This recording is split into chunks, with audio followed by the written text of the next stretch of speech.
महत्त्वाची बातमी, दिल्लीतील नेते मतं खाण्यासाठी काही पक्षांना उभं करतात असं रोहित पवार यांनी म्हटलंय।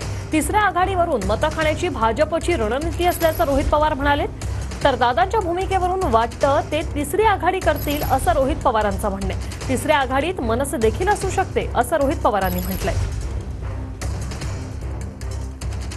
बसून एसीत बसून काही गुजरातले नेते तिथं काही समीकरण बसवतात, पण असंच समीकरण त्यांनी लोकसभेला सुद्धा केलं होतं। काही अशाच पक्षांना तिथं वेगळं त्यांनी उभं केलं होतं, पण त्यांना 19 एवढं 14 एवढं मतं खाता आली नाही। महाराष्ट्राच्या लोकांना कळालेलं भाजपची स्ट्रॅटेजी, त्यामुळे कितीही थर्ड फ्रंट झाले, किती पक्ष मतं खाण्यासाठी उभे केले तरी त्यांना महायुतीला यश येईल असं वाटत नाही। बसून एसीत बसून काही गुजरातले नेते तिथं काही समीकरण बसवतात, पण असंच समीकरण त्यांनी लोकसभेला सुद्धा केलं होतं।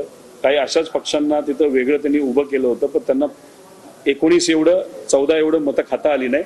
महाराष्ट्राच्या लोकांना कळालेलं भाजपची स्ट्रॅटेजी, त्यामुळे कितीही थर्ड फ्रंट झाले, किती पक्ष मतं खाण्यासाठी उभे केले तरी त्यांना महायुतीला यश येईल असं वाटत नाही। मुख्यमंत्री म्हणतात मुख्यमंत्री लाडली बहीण योजना, अजितदादा म्हणतात माझी लाडकी बहीण योजना, आणि त्याच्यावर दादा जी यात्रा काढलेली आहे तिथंच कुठेतरी आता वाटायला लागेल त्याच यात्रेमध्ये दादांनी ही भूमिका तिथे घेतली।